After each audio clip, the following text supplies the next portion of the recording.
اعوذ باللہ من الشیطان الرجیم بسم اللہ الرحمن الرحیم۔ پچھلی نشست میں ایک بات نامکمل رہ گئی تھی۔ حضور کے انتقال کے موقع پر میں نے جیسا کہ آپ کو بتایا کہ پھر حضرت ابو بکر جب تشریف لائے انہوں نے پھر خطبہ دیا، اس میں یہ آیت بھی پڑھی وما محمد الا رسول قد خلت من قبلہ الرسل افإن مات أو قتل انقلبتم على أعقابكم ومن ينقلب على عقبيه فلن يضر الله شيئا۔ لیکن اس کے ساتھ ہی پھر جو الفاظ انہوں نے خود فرمایا اپنی طرف سے وہ بہت ہی بڑے اہم الفاظ ہیں اور بڑی جو سمجھیے کہ ہمت اور جرت کا مظہر ہے۔ من كان يعبد محمدا فإن محمدا قد مات۔ جو کوئی بھی بندگی کرتا تھا پوجتا تھا محمد کی، وہ سن لے کہ محمد کا انتقال ہو گیا صلی اللہ علیہ وسلم۔ ومن كان يعبد الله فإن الله حي لا يموت۔ اور جو کوئی اللہ کی بندگی کرتا تھا، اللہ کو پوجتا تھا، وہ یاد رکھے کہ اللہ تعالیٰ زندہ ہے، اس پر موت وارد نہیں ہوگی۔ اب ہم آگے چل رہے ہیں۔ وَلَقَدْ صَدَقَكُمُ اللَّهُ وَعْدَهُ۔ اب یہ جو عارضی شکست ہو گئی تھی اور مسلمانوں کو زخم پہنچی جس سے ان کے دل زخمی تھے، اس کے ضمن میں اب یہ بہت ہی قول فیصل کے انداز میں یہ آیت آئی ہے۔ وَلَقَدْ صَدَقَكُمُ اللَّهُ وَعْدَهُ۔ دیکھو مسلمانوں، تم ہم سے کوئی شکایت نہیں کر سکتے، اللہ نے تم سے اپنا وعدہ پورا کر دیا تھا۔ اِسْتَحُسُّونَهُمْ بِإِذْنِهِ، جبکہ تم انہیں قتل کر رہے تھے اللہ کے حکم سے، تہتے کر رہے تھے، فتح ہو گئی تھی، ہمارا وعدہ پورا تھا۔ حتی اذا فشلتم وتنازعتم فی الامر وعصیتم من بعد ما اراکم ما تحبون، یہاں تک کہ جب تم ڈھیلے پڑے، یہاں ڈھیلے کا ترجمہ کچھ اور بھی کیا گیا ہے، میرے نزدیک تم نے ڈسپلن کو ڈھیلا کیا۔ نظم جو ہے سم و طاعت، اور سم و طاعت میں ظاہر بات ہے کہ ایک ہی شخص کی اطاعت نہیں ہوتی۔ حضور صلی اللہ علیہ وسلم کی اطاعت بھی فرض تھی، اور حضور نے کسی کو امیر مقرر کیا اس کی اطاعت بھی فرض تھی۔ آپ نے فرمایا من اطاعنی فقد اطاع اللہ، جس نے میری اطاعت کی اس نے اللہ کی اطاعت کی۔ ومن عصانی فقد عصى اللہ، جس نے میری نافرمانی کی اللہ کی نافرمانی کی۔ ومن اطاع امیری فقد اطاعنی، جس نے میرے مقرر کردہ امیر کی اطاعت کی اس نے میری اطاعت کی۔ ومن عصى امیری فقد عصانی، جس نے میرے نامزد کردہ امیر کی نافرمانی کی اس نے میری نافرمانی کی۔ تو اگرچہ حضور کے قول کی تو انہوں نے تعویل کر لی تھی کہ حضور نے تو ہم سے کہا تھا وہ شکست کی صورت میں کہ اگر ہم سب بھی اللہ کی راہ میں قتل ہو جائیں، تم دیکھو کہ چیلیں اور کوے ہمارا گوشت کھا رہے ہیں، تب بھی یہاں سے مت ہٹنا۔ تو ایک تعویل ہو گئی تھی۔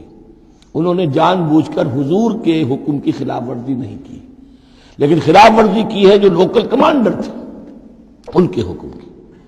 ومن عصى امیری فقد عصانی، یہ ہے اصل معاملہ اجتماعی زندگی کا۔ جب تک ڈسپلن جماعت نہ ہو، سم و طاعت جو ہے کسا ہوا نہ ہو، نظم جو ہے پورا نہ ہو، اب وہ درجہ بدرجہ ہوگا۔ فوج کا ایک سپہ سالار ہے، لیکن پوری فوج میں پھر کوئی داہنا بازو ہے، میسرہ ہے، میمنہ ہے، قلب ہے، پیچھے ہے، ہراول دستہ ہے، ہر ایک کا ایک کمانڈر ہے۔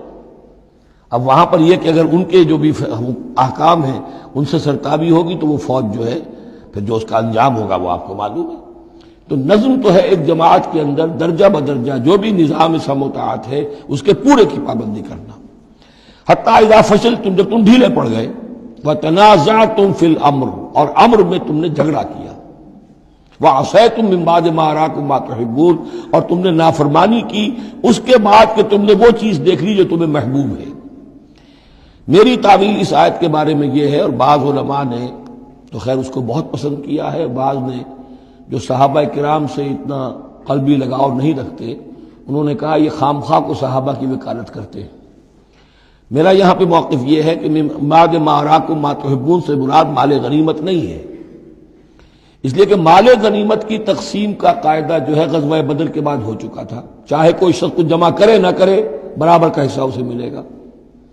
یہاں من بعد ما اراکم ما تحبون سے مراد فتح ہے، اور اس کے لیے قرآن یفصل بعضہ بعضا، سورہ صف کی وہ آیت وَأُخْرَىٰ تُحِبُّونَهَا نَصْرٌ مِّنَ اللَّهِ وَفَتْحٌ قَرِیب، گویا کہ یہاں بندہ مومن کو دنیاوی کامیابی کو بھی اپنا مقصود نہیں بنانا ہے۔ کامیابی کسے پسند نہیں ہے؟ مقصود نہیں، مقصود ہے اللہ کی رضا جوئی اور اپنا فرض ادا کرنا، مقصود یہ رہے۔ باقی کامیابی ہو ناکامی ہو جو کچھ بھی ہو اللہ کی مرضی ہے، اللہ کی حکمت ہے، اللہ کب فتح لانا چاہتا ہے وہ بہتر جانتا ہے۔ تو یہاں من بعد ما اراکم ما تحبون اکثر نے یہ سمجھا ہے کہ اس سے مراد ہے مال غنیمت کی طلب میں وہ وہاں پہرا چھوڑ کر چلے گئے۔ میرے نزدیک یہ بات صحیح نہیں ہے، یہاں پر ما تحبون سے مراد فتح ہے۔ وَلَقَدْ صَدَقَكُمُ اللَّهُ وَعْدَهُ إِذْ تَحُسُّونَهُم بِإِذْنِهِ حَتَّىٰ إِذَا فَشِلْتُمْ وَتَنَازَعْتُمْ فِي الْأَمْرِ وَعَصَيْتُم مِّن بَعْدِ مَا أَرَاكُم مَّا تُحِبُّونَ مِنكُم مَّن يُرِيدُ الدُّنْيَا، تم میں سے وہ بھی ہیں جو دنیا چاہتے ہیں، دنیا میں کامیابی ہو جائے، ہمارا بول بالا ہو جائے، حکومت ہماری قائم ہو جائے۔ مِنكُم مَّن يُرِيدُ الدُّنْيَا وَمِنكُم مَّن يُرِيدُ الْآخِرَةَ، تم میں وہ بھی ہیں جو صرف آخرت کے طالب ہیں۔ ثم صرفکم عنہم، تو گویا کہ تم ہمیں تو ہم سے شکایت نہیں کر سکتے، کوئی شکوہ نہیں کر سکتے، لیکن جب تم نے یہ کام کیا حتی اذا فشلتم وتنازعتم فی الامر وعصیتم من بعد ما اراکم ما تحبون، اس کے بعد فرمایا ثم صرفکم عنہم لیبتلیکم، پھر اللہ نے تمہارا رخ پھیر دیا ان کی طرف سے۔ پہلے تو یہ تھا کہ وہ بھاگ رہے تھے اور تم ان کے پیچھے ان کا تعاقب کر رہے تھے، اب وہ الٹا معاملہ ہو گیا کہ اب تم پیچھے اپنی جان بچانے کے لیے ادھر ادھر جا رہے ہو۔ لیبتلیکم، تاکہ تمہیں اور ابتلا میں مبتلا کرے، امتحان اور لے تمہارا۔ وَلَقَدْ عَفَا عَنْكُمْ، لیکن ساتھ ہی معافی نامہ بھی ہے، اللہ تمہیں معاف کر چکا ہے، جو بھی خطا ہو گئی ہے، جو بھی غلطی ہو گئی ہے، کسی سے ہوئی ہے، اللہ نے معاف فرمایا۔ وَاللَّهُ ذُو فَضْلٍ عَلَى الْمُؤْمِنِينَ، اور اللہ تعالیٰ اہل ایمان کے حق میں بہت فضل والا ہے۔ اِذْ تُصْعِدُونَ وَلَا تَلْوُونَ عَلَىٰ أَحَدٍ، جبکہ تم چڑھے جا رہے تھے پہاڑ پر، کوہ احد پر جان بچانے کے لیے، وَلَا تَلْوُونَ عَلَىٰ أَحَدٍ، اور پھر کسی کی طرف مڑ کر نہیں دیکھ رہے تھے، وَالرَّسُولُ يَدْعُوكُمْ فِي أُخْرَاكُمْ، اور رسول صلی اللہ علیہ وسلم پکار رہے تھے تمہیں تمہارے پیچھے سے۔ بھگدڑ جب بچ جاتی ہے تو صورت یہ ہو جاتی ہے۔ حضور کے گرد تو آ گیا تھا، نرغہ کر لیا گیا تھا، اور یہ کہ بعض صحابہ نے اپنے جسموں کو ڈھال کا کام، یعنی ڈھال کے طور پر استعمال کیا ہے، تب حضور صلی اللہ علیہ وسلم کو وہ بچانے میں کامیاب ہوئے ہیں۔ ویسے تو بچانے والا اللہ ہے، لیکن جو وسائل دنیاوی ہے اس کے اعتبار سے۔ فَأَصَابَكُمْ غَمًّا بِغَمٍّ لِكَيْ لَا تَحْزَنُوا عَلَىٰ مَا فَاتَكُمْ، پھر اللہ تم پر غم کے بعد غم مسلسل ڈالتا رہا تاکہ تم غمگین نہ ہوا کرو اس پر کہ جو تم سے تمہارے ہاتھ سے جاتا رہے، وَلَا مَا أَصَابَكُمْ، اور نہ اس تکلیف پر جو تم پر پڑے۔ یعنی رنج سے خوگر ہوا انسان تو مٹ جاتا ہے رنج۔